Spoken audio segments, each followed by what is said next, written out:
मोदी की सरकार ये बदमाशी है, ये व्यक्तिवाद है, ये तानाशाही है। आज की सरकार चोरी चकारी की सरकार है। हरियाणा में चोरी चकारी की सरकार है, महाराष्ट्र में भी चोरी चकारी की सरकार है। जिस तरह से मदारी के इशारे पे बंदर नाचता है, एक आदमी कहता है मैं राम को लाया हूँ, एक ड्रामेबाज तो ये काम करता है, दूसरा ड्रामेबाज कहता है मेरे को तो हनुमान जी ने बचा लिया। फिर सुप्रीम कोर्ट में धक्के क्यों खा रहा था भाई, हनुमान जी बचा लेते। व्यवस्था परिवर्तन का तो वही ढोंग है। इंडिविजुअल तानाशाही, राजशाही और व्यक्तिवाद मानसिकता से ग्रस्त लोग हैं, इनका इलाज करना जरूरी है, वरना देश नपुंसक हो जाएगा। डेमोक्रेसी की ऐसी की तैसी कर दी लोगों ने। दिल्ली में जो लोग सरकार चला रहे हैं, केंद्र में जो लोग सरकार चला रहे हैं, ये बदमाश जनता का हक मार रहे हैं। उस मंडी और फंडी मानसिकता जो दिल्ली में भी है, और संविधान के हिसाब से ये देश चलेगा, संविधान के हिसाब से चल नहीं रहा। केजरीवाल की सरकार या मोदी की सरकार ये बदमाशी है, ये व्यक्तिवाद है, ये तानाशाही है। हम इसके खिलाफ हैं और संविधान इसकी इजाजत नहीं देता। इस पर ध्यान रखो, नई पीढ़ी को जागरूक करो, किसी के बाप की सरकार नहीं है। दूसरा, जो ये प्रोग्राम है राष्ट्रीय भागीदारी मोर्चे के तरफ से, हम सब साथी इसमें जुड़े हुए हैं। और इसका असली मकसद क्या है? इसका असली मकसद है, क्योंकि डेमोक्रेसी में हमारा संविधान भी ये कहता है, पॉलिटिकल पार्टियों को इस वजह से पहचान दी गई कि ताकि वो देश में सब लोग कंपटीशन करके या सब लोग समाज में जाके समाज के लोग तय करें उनको किस तरह की व्यवस्था चाहिए और किस तरह के प्रतिनिधि चाहिए, किस तरह की पॉलिसी बनाए, ताकि देश में प्रियम्बल के हिसाब से काम हो सके। प्रस्तावना में हमारे देश का उद्देश्य लिखा हुआ है, ये देश किस दिशा में बढ़ेगा। पूरे संविधान में जितने भी आर्टिकल हैं, उन सब को जिस तरह से मदारी के इशारे पे बंदर नाचता है, इसी तरह से प्रियम्बल में वो चीज है, ताकत है, जिसके हिसाब से सारी सेक्शन जो उसके अंदर आर्टिकल है, उसकी परिभाषा, उसको परिभाषित उसी तरीके से करना होगा, चाहे वो सुप्रीम कोर्ट हो, चाहे हाई कोर्ट्स हो। और देश के लोगों को उसी तरीके से कानूनों को और पॉलिसी को समझना चाहिए। क्या कहता हमारा प्रस्तावना, हमारे संविधान क्या लक्ष्य है। और सरकारों की ड्यूटी भी यही है जो सरकार में व्यवस्था में बैठे हैं।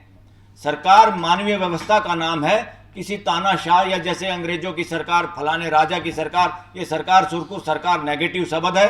फिल्मों में भी गुंडे, मवाली या इस तरह के जमींदार को सरकार बोलते हैं, जहां गरीब आदमी उसके सामने भीख मांगता, आप मेरी सरकार हो। तो यहाँ कोई किसी के बाप की सरकार नहीं। सरकारें खत्म हो गई थी, सरकारें हमने खत्म कर दी थी 47 से पहले। तो उसके बाद है मानवीय व्यवस्था। और संविधान का सारा मकसद ये है कि देश में मानवीय व्यवस्था स्थापित हो। अब दिल्ली में भी जो सरकार आई थी, वो भी व्यवस्था परिवर्तन की बात कर रहे थे, उन्होंने मानवीय व्यवस्था की बात नहीं की। व्यवस्था परिवर्तन का तो वही ढोंग है कि किसी और की जगह मैं बैठ जाऊं। दिल्ली में भी मैं देखता हूं, बसों के पीछे एक आदमी का फोटो लगा हुआ है। देश के पेट्रोल पंपों पे देखते हैं, एक आदमी का फोटो लगा है। दोनों इंडिविजुअल तानाशाही, राजशाही और व्यक्तिवाद मानसिकता से ग्रस्त लोग हैं, इनका इलाज करना जरूरी है, वरना ये देश नपुंसक हो जाएगा। और नपुंसक बनाने में सब लोग जिम्मेदार हैं। ये कर ही नहीं सकते ये काम। और हमारे यहां पर संविधान किसी सीएम और पीएम या चीफ जस्टिस किसी को पावर नहीं देता। पावर हाउस केवल और केवल एक ही पावर हाउस है, वो है देश की जनता, 140 करोड़ गांव। बाकी सबकी रिस्पॉन्सिबिलिटी है। रिस्पॉन्सिबिलिटी कॉन्स्टिट्यूशन के हिसाब से और कॉन्स्टिट्यूशन पे आधारित जो कानून है या सुप्रीम कोर्ट की जो जजमेंट है, उसके आधार पर लोगों को अपनी जिम्मेदारी निर्वाह करनी होती है मानवीय व्यवस्था के लिए। और मानवीय व्यवस्था ये है जहां हम 140 करोड़ लोग एक दूसरे को अपने बराबर समझ पाएं। इस तरह की शिक्षा, इस तरह की व्यवस्था। अभी तक इस देश में एक दूसरे को हम मानव नहीं समझ पा रहे। हमारा संविधान सिटीजन की बात करता है। सिटीजन देश से शुरू होता है, राज्य मेरे गांव तक। ये जाति की बात और ये रिलीजन की बात सबसे लास्ट में है, सबसे नीचे के पायदान पे है। और आज हम पहचान किस चीज की, हम एक दूसरे को पहचान रहे, जाति के नाम पे या रिलीजन के नाम पे। और जो ढोंग चल रहा है देश के अंदर, जो सरकार तानाशाही कर रही है, ये तानाशाही है। क्योंकि अंग्रेजों ने एक धारा 144 बनाई थी, ताकि जब लोग इकट्ठा हों, और वो पावर किसको दी? सरकारी मुलाजिम को, जजों को पावर नहीं है। और सरकारी मुलाजिम है जिसका नाम एग्जीक्यूटिव मजिस्ट्रेट रख देते हैं कानून के तहत। ये अंग्रेजों ने कानून बनाया था, वही कानून आज तक चल रहा है। ये सुशासन के ठेकेदार ना उसको बदल पाए, ना बदलने की बात करें। और दिल्ली में भी जो है, ये उसी शासन मानसिकता का छोटा बेटा है, छोटा स्वरूप है। वो मानसिकता मानवीय मानसिकता नहीं है। एक आदमी कहता है मैं राम को लाया हूं, एक ड्रामेबाज तो ये काम करता है, दूसरा ड्रामेबाज कहता है मेरे को तो हनुमान जी ने बचा लिया, फिर सुप्रीम कोर्ट में धक्के क्यों खा रहा था भाई, हनुमान जी बचा लेते। कितनी बार चिल्लाए। और सुप्रीम कोर्ट में भी इस तरह के लोगों को तो जमानत कोई भी 20 बार रिजेक्ट होके 21वीं बार मिल ही जाती है सबको। उसके बावजूद भी जो लोग इनको पैरवी कर रहे थे, इनके लिए पैरवी बहुत लोग कर सकते हैं, फ्री में भी कर सकते हैं, जब सरकारें आए उनसे बेनिफिट ले सकते हैं, मगर आम आदमी की कौन करेगा। हम आम आदमी के लिए बोल रहे थे और हम केजरीवाल के लिए भी बोले, सिर्फ इस वजह से कि पॉलिटिकल जस्टिस की गारंटी संविधान देता है।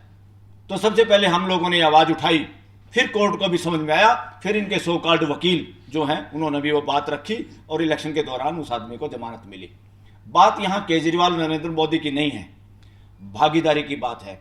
क्या देश के अंदर जो भागीदारी है, डेमोक्रेसी में एमएलए एमपी बनके मंत्री बनके ही नहीं होता, लगातार देश के लोगों की बात सुननी होती है। जो पंच हो, सरपंच हो, पार्षद हो, एमएलए हो, एमपी हो, उनको लोगों की बात सुन के ही अपने सदन में रखनी होती है। कितने लोग ये बात सुनते हैं, कितने लोग अवेलेबल होते हैं समाज को, और उनको लगता है इनसे क्या लेना देना है, इनको हम पैसे दे देंगे, मशीन में गड़बड़ कर लेंगे, टिकट तो मेरे को पार्टी देगी। इसलिए दिल्ली के दरबारों में, चंडीगढ़ में, जयपुर में, लखनऊ के दरबारों में लोग हाजिरी लगाते हो। डेमोक्रेसी की ऐसी की तैसी कर दी लोगों ने, संविधान ऐसा नहीं चाहता। तो साथियों, राष्ट्रीय भागीदार मोर्चा न केवल देश की राजनीति में, राज्यों की राजनीति में भी, और इवन मानवीय व्यवस्था स्थापित करने के लिए जो आधार है सबसे मजबूत, वो है आपका ग्राम पंचायत, नगर पालिका, नगर पार्षद वार्ड। इन तीसरे नंबर पे जो है असली है, जैसे रेल के डब्बे में 3 सीट होती हैं, सबसे नीचे वाली महिला को या बुजुर्ग आदमी को मिलती है ताकि उसको सुविधा रहे। सबसे नजदीक जो भी है डेमोक्रेसी है, जो डेमोक्रेसी के लीडर हैं, जो प्रतिनिधि हैं, वो है ग्राम पंचायत में, नगर पालिकाओं में, जिला परिषदों में। और इन सारे राज्यों ने, इसमें दूसरे राज्य सरकारें भी शामिल हैं जो अलग अलग पार्टियां चलाती हैं, बीजेपी तो शामिल है ही है। क्या है, आज भी किसी एमएलए को, किसी एमपी को कोई भी सस्पेंड नहीं कर सकता, सिर्फ स्पीकर के, स्पीकर और सभापति के या विधानसभा के अध्यक्ष के। वैसे कोई सस्पेंड नहीं कर सकता अफसर, मगर आपके पार्षदों को, आपके पंचों को, सरपंचों को, जिला परिषद के मेंबरों को, ब्लॉक समिति के मेंबरों को, इन्होंने बिल्कुल मदारी का बंदर इन लोगों को बना लिया और डेमोक्रेसी की हत्या। दिल्ली में यह भी बहुत बड़ी हत्या हुई, सारे नगर निगम एक कर दिए। अरे नगर निगम तीसरे लेवल का तो ये मतलब है कि इतनी संख्या होनी चाहिए लोगों की, डायरेक्ट आपके प्रतिनिधि आपसे मिल सकें। अब पार्षद ही नहीं, आप पार्षद भी एमएलए जैसे हो रहे हैं, आप उनको जानते नहीं, टिकट कहीं और से लेके आते हैं, आपकी परवाह नहीं उनको, और वो किस तरह से भ्रष्टाचार में शामिल होते हैं जग जाहिर है। इसलिए और उनको सस्पेंड करने का अधिकार एक अफसरों का है, जो कि डेमोक्रेसी के लिए हत्या है, अनडेमोक्रेटिक है। हम उस तरह की मानवीय व्यवस्था के लिए सब उसमें भागीदार हों। और ताज़ा मैं बताऊं भागीदारी का क्या हाल है देश में। दिल्ली हाई कोर्ट तो आपके दिल्ली की है, और दिल्ली में बहुजन समाज कितने % है? दिल्ली में 70 वकीलों को अभी सीनियर वकील डेजिग्नेट किया है जजों ने। उस 70 में से एक आध मुस्लिम समाज से आता है, एक जाट समाज से आता है, मुझे नहीं पता 1-2 SC और ST समाज से भी कोई आता है कि नहीं आता है। नहीं, ये हाल है। क्यों हाल? ये हाल इसलिए नहीं है कि इन वकीलों में, समाज के लोगों में वकील नहीं है, बहुत सारे वकील हैं, अपॉर्चुनिटी नहीं मिल रही। कहाँ अपॉर्चुनिटी? दिल्ली में जो लोग सरकार चला रहे हैं, केंद्र में जो लोग सरकार चला रहे हैं, ये बदमाश जनता का हक मार रहे हैं। ये उनमें सरकारी वकीलों के पैनल में अपने बच्चों को, जजों के बच्चों को, अफसरों के बच्चों को उसमें पैनल में लेते हैं, सरकारी फीस खाते हैं, और सरकार के दुनिया भर के केस होते हैं। जब उसने दुनिया भर के केस में अपीयर हो गया और जजों से भी जान पहचान होगी, वही लोग सीनियर डेजिग्नेट हो जाते हैं। और फिर आप लोग जब कोर्टों में जाते हो कि कौन सीनियर वकील है, उसके नाम की मोटी फीस और महंगे मुकदमे, ये गड़बड़ तो यहाँ उन्हीं में से फिर जज बनते हैं। इसी का कारण है कि आज हाई कोर्ट और सुप्रीम कोर्ट में इस देश के इन समाजों के लोग जज नहीं बने, और जज नहीं बने तो 75-80 साल की वजह से आज भी हमें राष्ट्रीय भागीदारी मोर्चे का एक स्थापना करनी पड़ी कि हमें अपना हिस्सा मिले। डेमोक्रेसी तो चाहती है सबका हिस्सा हो। आज तक तो ये रिलीजन और जाति की बात ऐसे ही खत्म हो जाती अगर ईमानदार होते लोग जो सरकारों में थे, मगर वो ईमानदार नहीं, चोर लुटेरी मानसिकता के लोग हैं। जैसे चौधरी छोटू राम कहते थे, मंडी और फंडी मानसिकता के लोग, और इनसे बचना है। उस मंडी और फंडी मानसिकता जो दिल्ली में भी है, ये हनुमान जी ये करेंगे, राम जी ये करेंगे, ये है फंडी मानसिकता। और साथियों, मैं एक और क्लियर कर दूं समाज का और देश का भय निकालने के लिए, आस्था मानने की आज़ादी है संविधान में, कोई दो राय नहीं, इसमें कोई इतराज किसी को नहीं, मगर उस आस्था के प्रचार प्रसार के लिए या उसका प्रदर्शन करने के लिए 3 कंडीशन है। Number 1, public health. अगर आपकी आस्था और आस्था के प्रचार से लोगों की हेल्थ खराब होती है, जैसे माइक लगा के आप करते हैं। दूसरा, इस तरह की बातें कहते हैं, जैसे उसने गैलीलियो ने कह दिया धरती घूमती है, तो पादरी और फादर बोले ये तो बदमाश है, बाइबल के खिलाफ बोलता है, इसको फांसी की सजा दो। और उसने लोगों के समझाने से माफी मांग ली, मेरी जान छोड़ो भाई, जो तुम चाह रहे हो ऐसे यह नहीं घूमती, जैसी तुम्हारी किताब कह रही है ऐसे कर लो, मुझे कोई इतराज नहीं। तब उसका पीछा छूटा था और आज पूरा क्रिश्चियन समाज समझ गया कि बाइबल में ये कुछ नहीं, ऐसी बातें बहुत सारी चीज़ें वो हैं जैसी समझ लोगों की थी ऐसी किताबें लिख दी। हमारा संविधान लिविंग डॉक्यूमेंट है, जिंदा डॉक्यूमेंट है। जिंदा डॉक्यूमेंट का क्या मतलब होता है? उसको हम अपने हिसाब से बदलते रहते हैं, अपनी जरूरतों के हिसाब से, अपने ज्ञान के आधार से।